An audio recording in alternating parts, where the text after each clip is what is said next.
Hey everyone, I wanted to do a FastPass video for you. Furthermore of just kind of telling you what they are, but telling you what they are, how to plan for FastPasses, how to ensure that you get the right ones that you want, and then lastly, of course, how to do them. I want to make sure that I reiterate how to do them because I think that my clients are more successful when they are in the park modifying fast passes, getting their additional fast passes for the day if they book their own. The reason being they've seen the system before, they understand how it works a little bit better, and they're not relying on me kind of helping them do it and adjust it because they feel confident in doing it on their own.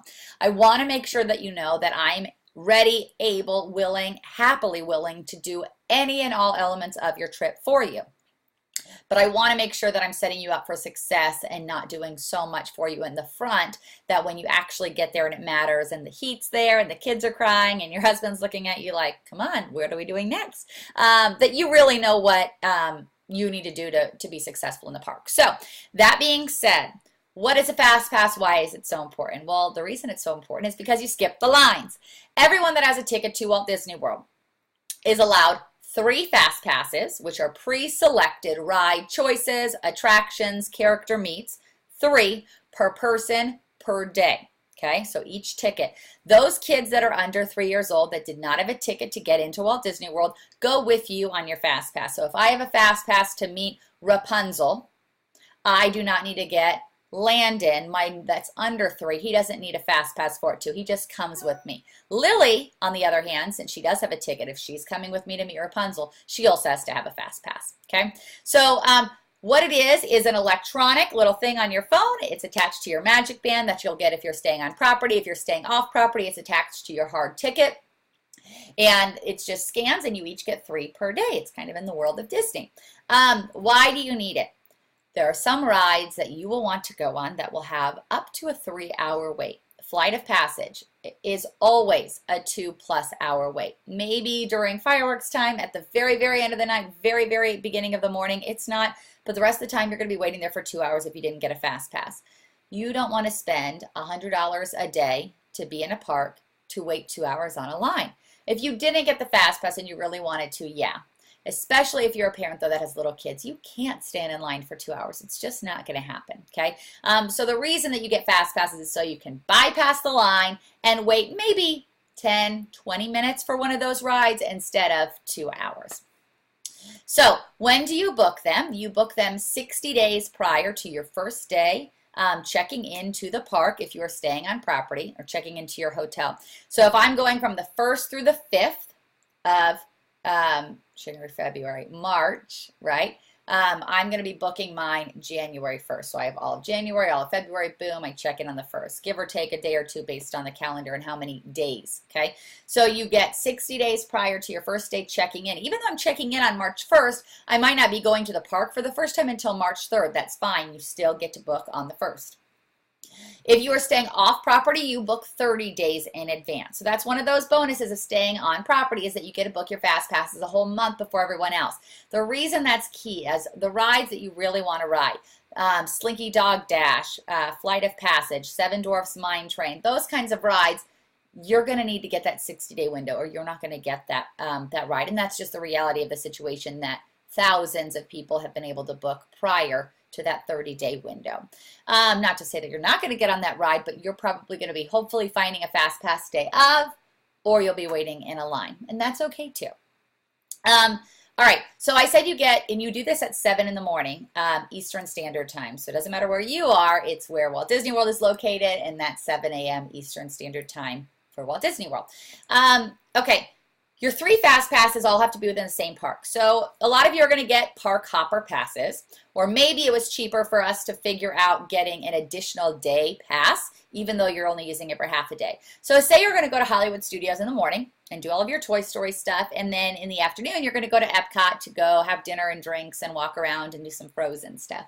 If that's your game plan, your 3 fast passes will either be in Hollywood Studios or in Epcot. You can't do 2 in Epcot and 1 in Hollywood Studios, vice versa. They have to all be in the same park. My advice is always go for the morning for your fast passes. So if you're splitting parks, you would do 3 in Hollywood Studios, go on over to Epcot, and then you would be trying to get additional fast passes, okay? let me bring that to the next point. You get 3 to start with. That doesn't mean you only are allowed 3. As soon as you have used your 3rd FastPass, so not gotten off the ride, but literally have scanned your magic band to enter the ride, as soon as that has happened, your phone, which is what will be your main way to control your Disney trip once you are there, will show that you have used your 3 FastPasses for the day, and now you are eligible to get a 4th. One at a time now you may get additional FastPasses. So while my family is walking in on our 3rd ride, I am usually on my phone trying to figure out what is our next ride that we are going to do. If I was following, just like that scenario of heading over to Epcot, I would then change my search from being in Hollywood Studios. I would look over in Epcot and see what rides are available. So you can change parks, that's fine, but you are doing your initial 3 in one park. All right. When you have a larger group, so I have a group of 7 that just got back a couple of days ago, and my panic going into FastPasses when I was making it for them was, there's no way that I'm going to be able to get some of these rides that they want. It lucked out for me that they were going during kind of a dead time a little bit, that they did get Flight of Passage for a group of 7. That's not the norm. So typically, my suggestion to you, if you have a larger group, I would say more than 5 people, break your group up into smaller. This is going to help you get those coasters that you really, really want. I would look first for a group of your size. So if you have a group of 8, look for a group of 8.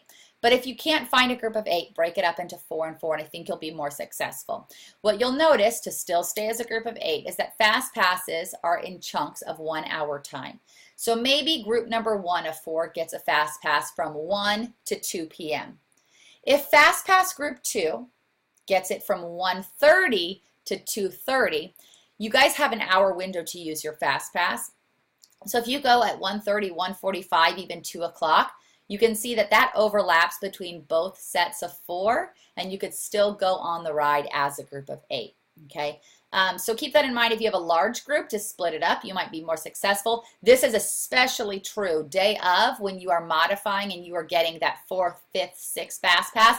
You're not going to find a group of 8 to do something that is a larger attraction. Something smaller, or maybe a character meet, you can find that. But you're not going to find one of these large rides that maybe you've really wanted to do. So I would suggest breaking it down even to groups of 3, 2, whatever, so you can try to find that. And as long as we're there within that hour time slot, you guys can still go on the ride together.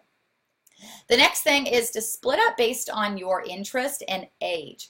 So it's fine to split your group up. Landon's still too small to do a lot of the coasters, obviously. He can't do that. But some of the family attractions. So there are times that I'll pick something really silly that, you know, he'll like to do. So it's a small world, okay? He and I will go on that maybe, while Justin and Lily go on they go on Splash Mountain.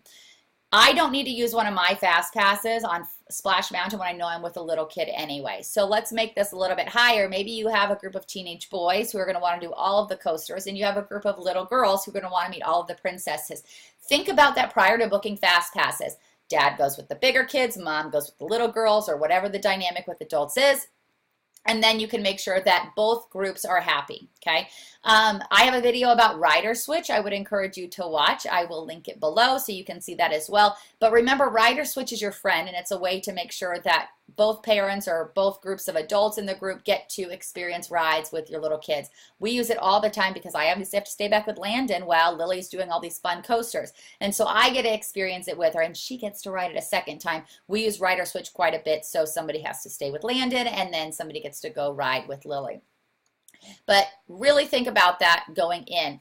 And this is not the best or neatest example to show you. This is a group, hide the name. I have a group that has older boys and little kids, and I know that's really kind of sloppy. It worked for me when I was booking them. I just used first initials. But I have the bigger boys doing stuff with the dad, the moms doing stuff with the little kids. So when I was booking Fast Passes, it was a lot because I wasn't just booking 3 Fast Passes per day. Sometimes I was booking 6 Fast Passes per day, 3 for the littles, 3 for the bigs. But I was able to make sure that the little kids weren't just stuck sitting on the side while the big kids did everything, or that the big kids were stuck going to see kind of these little baby rides, the little baby coasters, doing the teacups, when they would really rather be on, you know, Space Mountain and Big Thunder Mountain. So split your groups up. park map. I can't express to you how important this is. So let me make this a little bit bigger for you. All right. Rule number one when you are making your FastPass list, once you know the rides that you want to do, okay, that's the first thing is you figure out the rides you want to do. And I will make sure that you have this handy dandy FastPass guide. And you can see on here I have my kind of selections, the ones that I like the best, the ones for little kids, the ones for thrill, everything else in here. I'm more than happy to explain to you what they are, what they look like, what your kid might expect. I'd also suggest going to YouTube. It takes some of the fun away from it for you. But as the lead parent on this trip planning, you definitely want to know what you're getting into because there's nothing worse than setting your kid up to get scared or to get splashed on when they're petrified of water, whatever it is, if you can kind of look at it. So I would say look on YouTube for some of these and see what the rides are so you have a good idea if your kid, especially the little kids, would enjoy it. All right, so once I have my list of what I want, it is very, very important to look at the maps. So right here on the main page, so you can see I'm at the Disney World website, come down to maps. There's nothing worse after whatever type of day you're having at Disney World, walking back and forth and back and forth and back and forth across the park to get from point A to point B because you didn't think about the map. So you'll simply go to the park that you're looking at and you can pull this up to show specific rides, okay? If I scroll in a little bit more, it should show me, okay, it'll show you the names of the attractions, okay? So you can see on here that you could easily, I'll just tell you some of these. Okay, here's Space Mountain. Over here, across the park, is Splash Mountain. Over here, across the park, is Seven Dwarfs Mine Train. Over here, okay, and you can see very easily how if you were not methodical of figuring out where you want to go next, not just where you want to go, but where is the next step, you could do a back and forth and back and forth. So I'm always going to suggest to you to think, what is the logical loop? So there's only one loop around for the day.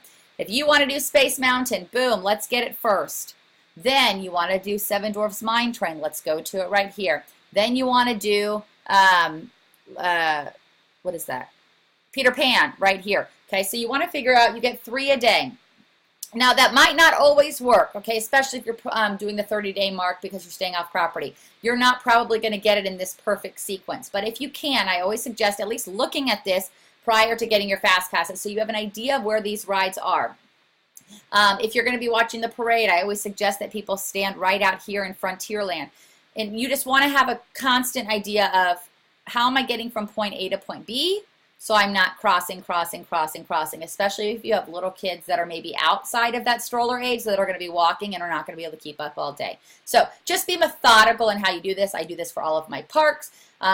Be cognizant of where you're starting and where you're finishing the day, what your plans are for the day, and I can help you do this, absolutely. But just be aware that there's going to be a lot more walking involved if you don't think about this map prior to booking your fast passes. All right.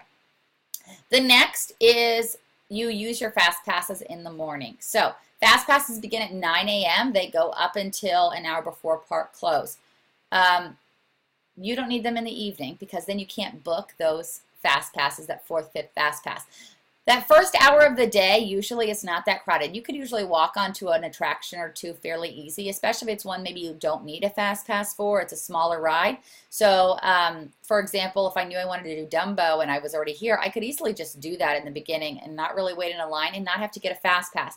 I could probably come over here and meet Ariel as well and not use a fast pass, and then I could start using my fast passes around that 10 o'clock window. So I would say use that first hour of park opening to kind of get some stuff done that you don't need a fast pass for, and I can actually help you find what those are and figure it out. And then you can start around 10 o'clock when the crowds really open up in the parks.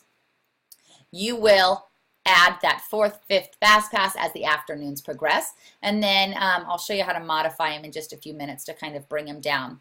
All right, making the fast passes. All right, so here's the the how-to and a couple tips and tricks to make sure that you're successful. You go to My Disney Experience and you do Get FastPass.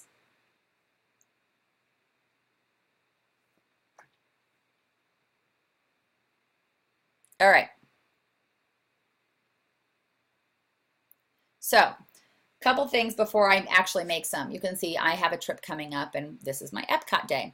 So, number one, your FastPass windows I said are for an hour. There is no way to make these closer at the initial planning stage. So, Living with the Land and Soarin' are actually in the same pavilion. They're in the same building. I do not need this much time. So, say I get here at 11 o'clock. I'm not going to need, and this ride goes for 15 minutes. I don't need 40 minutes to walk from point A to point B. I need literally 2 minutes to walk across the cafeteria, which is fine. You can modify this ride when you are in Walt Disney. You can modify this one to have a closer time, sometimes if it's available. So I'll click on this just to show you. On your phone, you will see this option. You will hit modify. Okay, I would select all. All right. Now, when I am there, if my FastPass time is at 12:05 and I'm trying to find an earlier time than 12:05, so say I'm done and it's 11:30, I'm done with my ride and I want to get onto Soarin', I would come here to morning, and that's not going to let me do it right now because A, there's probably not any open because FastPass is already selected, but B, I haven't used my first FastPass, so in the world of FastPasses, I am not available to jump onto a new ride. Once I've already scanned in though, day of, and the FastPass system and algorithm can see that I've completed my first ride and I am free to get onto a new ride and take a new time slot, more time slots will probably open up. So my tip is to keep going back and forth, morning, afternoon, or select the time you want. So if I just got off this ride at 10:25, I'm going to hit 11:30. Then it's going to say there's nothing available. I'm going to hit 11. And I'm going to keep going back and forth and back and forth. And 9 times out of 10, a new time will pop up. The algorithm shows that I'm in the park. It shows that I'm trying to change it, and it will show some free time. Maybe people haven't shown up to their fast passes yet, or the queue is a little bit shorter than it's wanted to be, but a time will probably populate. Unless you're there at a super, super, super busy time, I bet you will get onto your rides earlier.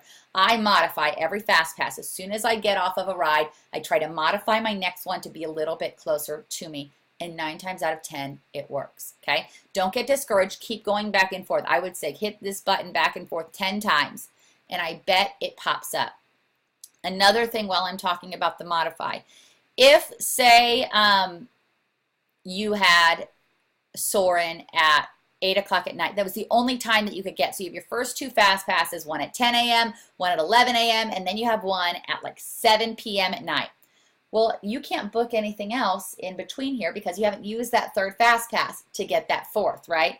So same thing here. If I get off my ride at 11:30 and I have this 7 p.m. fast pass, try to modify it earlier. Try to get the time that you're by, or try to get an hour from now. And even if you only find, so if it was at 7 p.m., even if you get a 4 p.m., take it.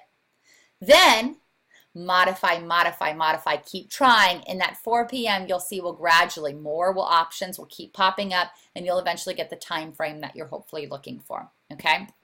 So let's get out of here because I already have these. Let me show you how to get it. All right, add FastPass. You're going to come right here.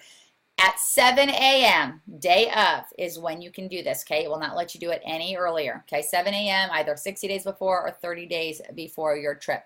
So add FastPass, just me. All right, so if I was going next Thursday, click on my date, and you'll see it'll pop up for you what date you can select. It won't let you go any earlier. If I was going to Magic Kingdom, my favorite. All right, now you can see that some of the rides that I would want are already taken, okay? There are no fast passes for this. If you see this at any point in your trip, there are not fast passes, okay? However, if you keep modifying, so if I select a time, say I'm looking for 10 o'clock in the morning, and I just keep kind of doing this modify time, sometimes you will see one of those rides pop up. So be patient. you might find one of those rides up, okay? But I'm starting my day. I want to get on Buzz Lightyear at 10:30. I say yes. I want to confirm it. And now I have a FastPass for this, okay?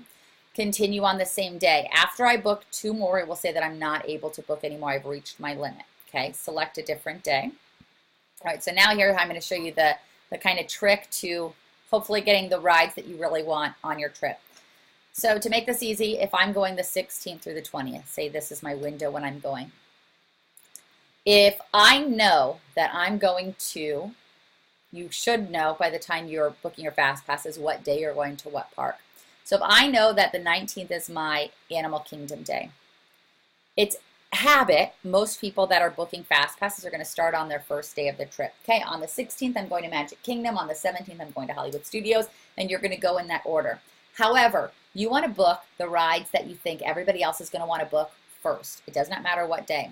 And then you can jump around. So as long as you have it written down on a piece of paper, hey, on my Magic Kingdom day, these are the 3 rides I want to do. Here's my 4th option if I don't get one of my top ones. As long as you have that written down, you know that you can jump and you can grab one on the 19th. So Animal Kingdom, I would grab Flight of Passage. So I would click on it, try to get my Flight of Passage. I would say then when it gave me the option, are you done? Select this same day or get another day. I would go to another day. Now I know on the 17th I'm going to Hollywood Studios. I want to get Slinky Dog Dash. I'm going to click on that and get Slinky Dog Dash. So you get your hardest fast passes first. If they didn't have your option, there were none available, get out, go to the next one that you really wanted. Hopefully you got it. But get those hard ones first and then fill in. Just be mindful and just have a piece of paper ready to go and write down your time, okay? So you have your list, hopefully, of your 3, 4, 5 choices at each park. Write down the time you got, just the initial first time because it's an hour window, right? So if I got it at 10:30 a.m., I'm just going to write 10:30, and then I'm going to go back and I'm going to select my Hollywood Studios. I'm going to select my, Epcot day, whatever. And then once you have your main heavy hitters that you really, really wanted, then you can go back to the beginning of your trip and start filling in the other ones and then getting those times, okay? You might see that it jumbles. Maybe your times aren't exactly hour, then hour, then hour block. Maybe there's a chunk of an hour or 2 in between the times. It doesn't matter. You got the rides you really wanted to get. So that is the trick for getting the rides that you truly want. And then when you're done, you will have a list of 3 fast passes on each day of your trip. Double check that you have 3. Maybe you got convoluted when you were writing down your times and you only grabbed 2. So make sure you have your 3. And when you go to My Plans, you will see a list of all 3 rides that you have for the day. If you have multiple people in your group and you were splitting it up with the older kids, younger kids, whatever, just make a note, whether it's first initial, whether you do a color code on your sheet, do something like that so you can make a note of what fast passes are going on at what time. And your goal when you looked at that map is to figure out, well, if the little kids are doing this while the big kids are doing this, hopefully we're in the same section of the park at once, so we're not crossing when you're dealing with that many people planning a trip. I think that's it. So I hope that has helped as far as fast passes. I hope it gives you some insight into how to get your fast passes done to the best of your ability and to get those heavy hitters that you really want, and if you have bigger groups, kind of how to structure those. Fast passes are a necessary evil. They're kind of, your heart gets a little, excited when you start to do them. You get a little nervous. Sometimes the system doesn't want to work. Just keep it in the back of your mind. If the system shuts down, try it on your phone, number 1. Okay, so you have the My Disney Experience app, that Disney World little blue one. My Disney Experience, make sure that's logged in, ready to go. Try it from your app. Which is the exact same process, just as easy. And if that doesn't work, try an incognito window on your computer. I don't know why, but sometimes it works. If you come right here, new incognito window, it goes black. Same thing, go to the Disney World website, type it in. I've had luck doing that as well. But usually my phone will wind up working the best if the system is on overload, and it happens 60-70% of the time. I'm booking fast passes, it kicks you out, it says that something went wrong. Don't get frustrated, just try it again. It's not you, it's the system. So I hope that helps. Obviously, every question, throw them my way. Let me help you. And if you know a friend that is planning a trip to Disney World, I would love to help them too. If they are already going and they use somebody else or they just booked it on their own, send them this video anyway so they have access to it. And I hope that these little tips help you make sure that you have the best FastPass selection of your Walt Disney World trip. And I'll talk to you soon.